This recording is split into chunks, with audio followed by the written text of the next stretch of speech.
Hi మామ అందరికీ. ముందుగా ఈ వీడియో వచ్చేసరికి రైల్వేకి సంబంధించి మంచి నోటిఫికేషన్ అయితే రిలీజ్ అయింది. సో ప్రతి ఒక్కళ్ళు ఈ వీడియో అయితే చివరి వరకు చూడండి. నేను మీ అందరిని బలవంతమే పెట్టట్లేదు. మీ ఎడ్యుకేషన్కి, మీ క్వాలిఫికేషన్కి, ఈ యొక్క పోస్టుల క్వాలిఫికేషన్కి ఎలిజిబిలిటీ, మీ యొక్క ఎలిజిబిలిటీకి మొత్తానికి మ్యాచ్ అయితేనే మీరు ఈ పోస్టులకి అయితే మీరు అప్లై చేసుకొని జాబ్ అయితే కొట్టండి. సో మిమ్మల్ని అందరినీ చిన్న రిక్వెస్ట్ కోరుతున్నా, ముందు వీడియోకి అయితే ఒక చిన్న లైక్ అయితే చేసి, వీడియో నచ్చితేనే మన చివరిలో మన ఛానల్కి అయితే ఒక సబ్స్క్రైబ్ అయితే చేయండి. సో వీడియోలోకి అయితే వెళ్ళిపోదాం. గవర్నమెంట్ ఆఫ్ ఇండియాకి సంబంధించి ఇదైతే సెంట్రల్ గవర్నమెంట్కి సంబంధించిన జాబ్ అండి. అందరూ ఎవరైతే ప్రైవేట్ జాబ్ అయితే అనుకోమాకండి, మొత్తం సెంట్రల్ గవర్నమెంట్ జాబ్ అయితే. డేట్ అయితే 30వ తారీఖు నుంచి 30వ తారీఖు 12వ నెల, ఈ నెల 30వ తారీఖు డిసెంబర్ 2025 నుంచి అయితే స్టార్ట్ అవుతుంది. అండ్ ఎండింగ్ డేట్ వచ్చేసరికి లాస్ట్ డేటు 29 జనవరి 2026 అండి. సో మీరు ఎవరైనా ఎలిజిబిలిటీ ఉంటే అందరూ అప్లై చేసుకోండి. సో ఏమేమి పోస్టులు ఉన్నాయి, ఎలిజిబిలిటీ ఏంది, శాలరీ ఏంది, ప్రతి ఒక్కటి ఇప్పుడు చూడండి. Chief law assistant chief law assistant, public prosecutor, junior translator, senior publicity, staff and welfare, scientific assistant, lab assistant. So ఇలా 8 పోస్టులు అయితే రిలీజ్ అవుతాయి. ఒకటి శాలరీ వచ్చేసరికి 44,000, ఒకటి అలా 35,000 నుంచి 65,000 శాలరీ అయితే ఇవ్వడం అయితే జరుగుతుంది. పోస్ట్ని బట్టి శాలరీ అయితే ఇస్తారు. ఏజ్ లిమిట్ వచ్చేసరికి 18 సంవత్సరాల నుంచి దగ్గర 40 సంవత్సరాలు ఉన్న వాళ్ళు ప్రతి ఒక్కళ్ళు ఎవరైనా కానీ అప్లై చేసుకోవచ్చు. ఏమేమి పోస్టులకి ఎన్ని ఖాళీలు ఉన్నాయి, ఎక్కడెక్కడ ఖాళీలు ఉన్నాయి, మన దగ్గరలో ఉన్నటువంటి ప్రతి ఒక్కటి నేను ఎక్కడెన్ని ఖాళీలు ఉన్నాయి ప్రతి ఒక్కటి చదువుతాను. అప్లికేషన్ ఫీజు ప్రతి ఒక్కటి చివరి వరకు మొత్తం చూస్తే మీకు క్లారిటీగా అర్థమైంది. సో ఎవరైతే వీడియో స్కిప్ చేయకుండా చివరి వరకు చూడండి. ప్రతి ఒక్కటి నేను క్లియర్ కట్గా మీకు ప్రతి ఒక్కటి చెబుతున్నాను. ఎవరైనా కానీ మన ఇండియాలో ఉన్న ప్రతి ఒక్కరు అప్లై చేసుకోవచ్చు. సో ఇప్పుడు ఏజ్ ఎంత ఉండాలి ప్రతి ఒక్కటి అప్పుడు చెబుతాను చూడండి. 18 సంవత్సరాల నుంచి ఉన్న ప్రతి ఒక్కళ్ళు ఎవరైనా కానీ అప్లై చేసుకోవచ్చు.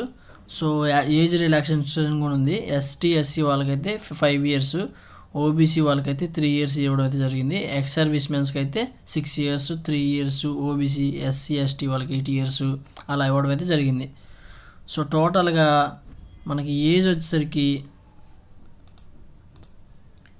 18 సంవత్సరాల నుంచి 30 నుంచి 35 సంవత్సరాలు ఉన్న ప్రతి ఒక్కళ్ళు అయితే ఎవరైనా కానీ అప్లై చేసుకోవచ్చు. ఎవరు మిస్ కాకండి. సో ఏజ్ రిలాక్సేషన్ కూడా టోటల్గా నేను ఇప్పుడు క్లియర్గా ఆల్రెడీ చెప్పాను.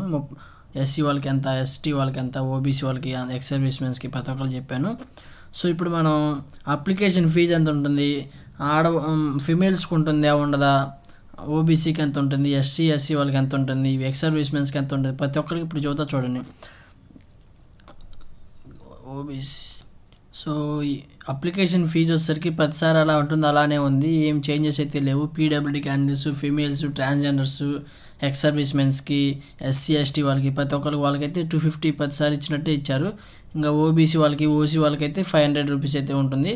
అండ్ మీరు 500 రూపీస్ ఇప్పుడు అప్లికేషన్ ఫీజు కట్టిన తర్వాత సిబిటి టెస్ట్ అని ఎగ్జామ్కి అయితే ఉంటుంది. సిబిటి టెస్ట్ అయిపోగానే మీకు 400 రూపాయలు అయితే మీ అకౌంట్కి అయితే ఆటోమేటిక్ ఎగ్జామ్ అయిపోగానే ఉంటుంది. ఎగ్జామ్ రాయకుండా అయితే 400 రూపీస్ అయితే మీకు రిటర్న్ అయితే రావండి, ముందుగానే చెబుతున్నాను.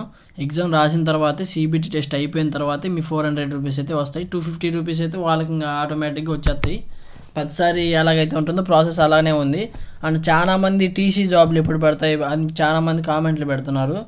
టీసీ జాబులకు సంబంధించి, టీసీ ఆస్పిరెంట్స్కి సంబంధించి మంచి నోటిఫికేషన్ అయితే త్వరలో 2026లో అయితే వస్తుంది. సో నేను మీ అందరి కోసం మంచి వీడియో అయితే చేస్తాను. మీరు ఎవరు ఇబ్బంది పడాల్సిన అవసరం లేదు, మీ అందరి కోసం మంచి వీడియో చెబుతాను. సో ఈ నోటిఫికేషన్ వచ్చేసరికి ఇంకా మనం చెప్పాల్సింది ఏంటంటే ఏమేమి ఎగ్జామ్కి సంబంధించి ఎలా ఉంటుంది, ప్రాసెస్ ఎలా ఉంటుంది ప్రతి ఒక్కటి చెబుతున్నాను. ఇప్పుడు చూడండి. ఎగ్జామ్ వచ్చేసరికి సిబిటి టెస్ట్ 1 అయితే ఉంటుంది. సిబిటి టెస్ట్ 1లో professional ability, general awareness, general intelligent and reasoning, mathematics, general science ఇలాగ 100 మార్కులకి అయితే 100 క్వశ్చన్లు అయితే అడగడం అయితే జరుగుతుంది. మీరు క్లియర్గా చూడండి. 100 క్వశ్చన్లు అయితే 100 మార్కులకి అయితే ఉంటుంది. అండ్ నెగిటివ్ మార్క్స్ కూడా ఉన్నాయండి, ఎవరు మర్చిపోమాకండి. 1/3 మార్క్స్ నెగిటివ్ మార్క్స్ అయితే ఉండడం అయితే జరుగుతుంది. ఒక క్వశ్చన్ రాకపోయినా కానీ 1/3 మార్క్స్ అయితే నెగిటివ్ మార్క్స్ అయితే కట్ అవుతాయి అని ముందుగానే చెబుతున్నా. సో మనం ముందుకెళ్ళినట్టయితే సిలబస్ వచ్చేసరికి మ్యాథమెటిక్స్ సంబంధించి number system, BODMAS, decimal fractions. మీకు ఇవన్నీ క్లియర్గా ఎందుకు చెప్తున్నానంటే ప్రతి ఒక్కరు వీడియోలలో వేరే యూట్యూబ్ ఛానల్ వాళ్ళందరూ పైన చెప్పుకొని సింపుల్గా వెళ్ళిపోతున్నారు. కానీ నేను అలా కాదు, మన ఛానల్లో అయితే క్లియర్ కట్గా ప్రతి ఒక్కటి నేను ఫస్ట్ నుంచి లాస్ట్ వరకు చూసే వాళ్ళ కోసం, చూసే ఒకళ్ళిద్దరి కోసమే సరే లాస్ట్ వరకు చెప్తున్నా. సో అందుకోసం నేను మీరు ఇంపార్టెంట్ ఇన్ఫర్మేషన్ ఎవరు మిస్ కాకూడదని చెప్పేసి నా బాధ. సో ప్రతి ఒక్కరికి అర్థమయ్యేలా చివరి వరకు చెప్తున్నాను కాబట్టి మీరు నా ఛానల్ కొంచెం సపోర్ట్ చేస్తారని మనస్ఫూర్తిగా ఆశిస్తున్నా. సో జనరల్ ఇంటెలిజెన్స్కి సంబంధించి analogies, alphabets, number series, coding, decoding ఇలాగా టాపిక్స్ అయితే అడగడం, ఈ టాపిక్ల మీదే అడుగుతారు. ఇంక వేరే టాపిక్స్ మీద అయితే ఒక క్వశ్చన్ కూడా రాదు, ముందుగానే చెప్తున్నా, పక్కా డిసైడ్ చేసి చెప్తున్నా. జనరల్ అవేర్నెస్ సంబంధించి general of current affairs, Indian geography, culture and history, ఇలా కొన్ని మెయిన్ టాపిక్స్ అయితే ఉన్నాయి.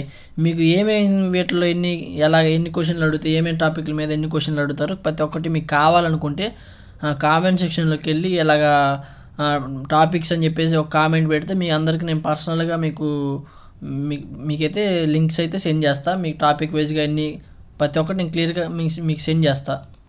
సో ఇప్పుడు మనం మీ రీజన్ ఎక్కడ మీ దగ్గరలో ఉన్న స్టేషన్స్లో ఎన్ని పోస్టులు ఉన్నాయి, ఏమేమి పోస్టులు ఉన్నాయి, ప్రతి ఒక్కటి ఎలిజిబిలిటీ ఏంది, ప్రతి ఒక్కటి ఇప్పుడు క్లియర్గా చెప్తాను. సో ఎవరు వీడియో స్కిప్ చేయకుండా చూడండి. సో మనం ఇప్పుడు చూస్తున్నట్టయితే చీఫ్ లా అసిస్టెంట్కి సంబంధించి శాలరీ వచ్చేసరికి మినిమం 44,000 నుంచి, అంటే దగ్గరగా 45,000 నుంచి అయితే ఉంటుంది. దీనికి డిగ్రీ అయితే ఉండాలండి, ముందుగానే చెప్తున్నాను. యూనివర్సిటీ డిగ్రీ అయితే 3 years, అంటే ఇంకా యూనివర్సిటీ డిగ్రీ చేసిన ప్రతి ఒక్కళ్ళు అయితే ఈ జాబ్కి అయితే అప్లై చేసుకోవచ్చు. పబ్లిక్ ప్రాసిక్యూటర్కి అయితే గ్రాడ్యుయేట్ డిగ్రీ, బ్యాచిలర్ డిగ్రీ ఎవరైనా కానీ అప్లై చేసుకోవచ్చు.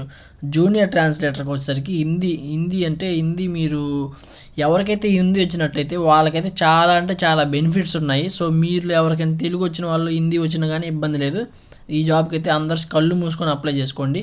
సో అయితే మీకు మాస్టర్స్ డిగ్రీ అయితే ఒకటి ఉండాలి. హిందీకి సంబంధించి ఇంగ్లీష్ వచ్చినా కానీ ఇబ్బంది లేదు. హిందీ వచ్చిన వాళ్ళు ప్రతి ఒక్కరు అయితే ఈ జాబ్కి అయితే అప్లై చేసుకోండి, కళ్ళు మూసుకొని అప్లై చేసుకోండి. మీ యొక్క ఎలిజిబిలిటీ దీని క్వాలిఫికేషన్కి మ్యాచ్ అయితే అప్లై చేసుకోండి చూసి. సీనియర్ పబ్లిసిటీ ఇన్స్పెక్టర్కి సంబంధించి డిగ్రీ చేసిన వాళ్ళు, డిప్లొమా చేసిన వాళ్ళు ఎవరైనా అప్లై చేసుకోవచ్చు. శాలరీ వచ్చేసరికి 35,000 అయితే ఇవ్వడం జరుగుతుంది మినిమం. స్టాఫ్ అండ్ వెల్ఫేర్ ఇన్స్పెక్టర్కి సంబంధించి 35,000 శాలరీ సేమ్.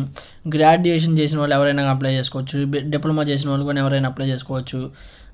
ఇంకా సైంటిఫిక్ అసిస్టెంట్కి సంబంధించి 35,000 అయితే శాలరీ ఇవ్వడం జరుగుతుంది. 2nd class మాస్టర్స్ డిగ్రీ చేసిన వాళ్ళు, సైకాలజీ టెస్ట్కి మీద మీకు ఏమైనా గ్రిప్ ఉన్నా కానీ, knowledge computer, statistics, organisational and సైకాలజీకి సంబంధించి మీకు ఏమైనా ఐడియా ఉన్న వాళ్ళు ఎవరైనా అప్లై చేసుకోవచ్చు. మీరు ఆ టాపిక్స్ మీద మీరు చదివినట్టయితే. ల్యాబ్ అసిస్టెంట్ గ్రేడ్ 3కి సంబంధించి 12th ఈ జాబ్ అయితే మన తెలుగు వాళ్ళకైతే యూజ్ అవుతుంది అని చెప్పేసి ముందు మెయిన్ రౌండ్ చేసా చూడండి. దీనికైతే 20,000 అయితే శాలరీ స్టార్టింగ్ రేట్ ఉంటుంది. 12th ఇంటర్ చేసిన ప్రతి ఒక్కళ్ళు ఎవరైనా అప్లై చేసుకోవచ్చు. ఎందుకంటే ఇంటర్లో కూడా మీరు ఎంపీసీ చేసిన వాళ్ళు అయితే అప్లై చేసుకోండి. ఎందుకంటే ఫిజిక్స్ అండ్ కెమిస్ట్రీ సబ్జెక్టులు అయితే వాళ్ళు మ్యాండేటరీగా అడగడం జరుగుతుంది. సో ఎంపీసీలో ఆల్రెడీ ఎంపీసీ, బైపీసీ 2 సబ్జెక్ట్స్లో ఉంటుంది కాబట్టి ఎవరైనా కానీ అప్లై చేసుకోవచ్చు. సో మీరు మర్చిపోకుండా ఈ 2 జాబ్లు, ల్యాబ్ అసిస్టెంట్ గ్రేడ్ 3కి సంబంధించి మీరు జాగ్రత్తగా వెతికి దీనికి మన రీజియన్లో దగ్గరలో ఉన్న దానికి అయితే అప్లై చేసుకోండి. సో ఇదేంటి ముందుగా ఇంకా ఎక్కడెక్కడ ఎన్ని పోస్టులు ఉన్నాయి క్లియర్గా చెప్తున్నా చూడండి. అహ్మదాబాద్లో వచ్చేసరికి 2 పోస్టులు అయితే ఇవ్వడం అయితే జరిగింది, 2 ఖాళీలు అయితే ఉన్నాయి. మన దగ్గరలో చెబుతున్నా. బెంగళూరుకి సంబంధించి 9 పోస్టులు అయితే ఉన్నాయి. భూపాల్లో 11 పోస్టులు అయితే ఉన్నాయి. భువనేశ్వర్లో మీరు ఎవరైనా వెళ్ళాలనుకుంటే అన్నిటి గురించి చెబుతున్నా, మీరు ఎవరైనా ఎక్కడ అప్లై చేసుకోవాలో మీ ఇష్టం అండి. టోటల్ 12 పోస్టులు అయితే ఉన్నాయి. బిలాస్పూర్లో 13 పోస్టులు అయితే ఇవ్వడం అయితే జరిగింది. చండీగఢ్లో 31 పోస్టులు, చాలా ఎక్కువ పోస్టులు ఉన్నాయి. చండీగఢ్లో 31 పోస్టులు. ఇంకా చెన్నై, మన దగ్గరలో చెన్నై కూడా ఉంది కాబట్టి 27 పోస్టులు. చెన్నై ఎవరైనా అప్లై చేసుకోవాలనుకుంటే చెన్నైలో కూడా అప్లై చేసుకోండి. జూనియర్ ట్రాన్స్లేటర్ సంబంధించి, హిందీకి సంబంధించి కేటగిరీ వైజ్గా యూఆర్ వాళ్ళకి ఒకటి ఉన్నాయి. టోటల్గా 1 పోస్టులు అయితే ఉన్నాయి. ఇంకా యూఆర్కి సంబంధించి 4 పోస్టులు, ఎస్సీ వాళ్ళకి 3, ఎస్టీ వాళ్ళకి 1, టోటల్గా 18 పోస్టులు అయితే ఇవ్వడం అయితే జరిగింది టోటల్గా. Senior publicity, staff and welfare ఇలాగా చెన్నైలో 27 పోస్టులు అయితే ఉన్నాయి మన దగ్గరలో అయితే.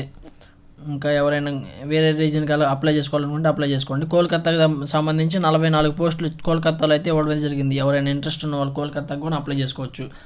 ఇంకా హిందీ వచ్చిన వాళ్ళు ప్రతి ఒక్కరు ముంబై కూడా అప్లై చేసుకోవచ్చు. మెయిన్గా 70 పోస్టులు అయితే ముంబైలో ఇవ్వడం జరిగింది. ఈసారి ఎక్కువ పోస్టులు ముంబైలో పడ్డాయి. సో ముంబైలో కూడా ఈ మధ్య బాగా పోస్టులు అయితే రిలీజ్ చేస్తున్నారు. సో ఎవరైనా ఇంట్రెస్ట్ ఉన్న వాళ్ళు ముంబైకి కూడా మీ క్వాలిఫికేషన్ మ్యాచ్ అయితే అందరూ అప్లై చేసుకోండి. పాట్నాలో 15 పోస్టులు అయితే ఉన్నాయి. సో టోటల్గా జూనియర్ ట్రాన్స్లేటర్ హిందీకి సంబంధించి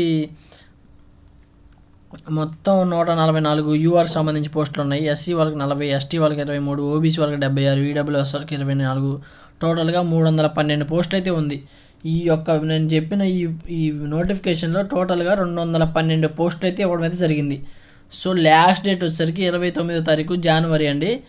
మీరు ఎవరైనా కానీ మీకు ఎలిజిబిలిటీ మ్యాచ్ అయితే ఈ జాబులకి మీకు చూసి జాగ్రత్తగా అప్లై చేసుకోండి. టోటల్గా 60 పేజీలు అయితే ఇవ్వడం జరిగింది. నేను మొత్తం కుదించి 37 పేజీలలో మీకు ఏమేమి కావాలి, ఏమేమి ఇంపార్టెంట్ ప్రతి ఒక్కటి ఈ వీడియోలో అయితే క్లియర్గా చెప్పాను. సో మీకు ఎలిజిబిలిటీకి మ్యాచ్ అయితే ప్రతి ఒక్కళ్ళు ఈ జాబ్ నోటిఫికేషన్గా అప్లై చేసుకోండి. సో మన ఈ వీడియో మీకు నచ్చినట్లయితే ఒక చిన్న లైక్ చేసి మన ఛానల్ని సబ్స్క్రైబ్ అయితే చేసుకోండి. ఇలాంటి చాలా మంచి వీడియోస్ అయితే మీకోసం మీరు నన్ను సపోర్ట్ చేస్తే నేను మీకోసం ఎంత దూరం అయినా కానీ వెళ్ళి మంచి వీడియోస్ అయితే చేస్తాను. సో ఇంకా చేయాల్సిన వీడియోస్ చాలా అయితే ఉన్నాయి. సో అందరూ మన ఛానల్ సబ్స్క్రైబ్ అయితే చేసుకోండి మీకు ఉపయోగపడినట్టయితే. థ్యాంక్ యూ అండి. Thank you.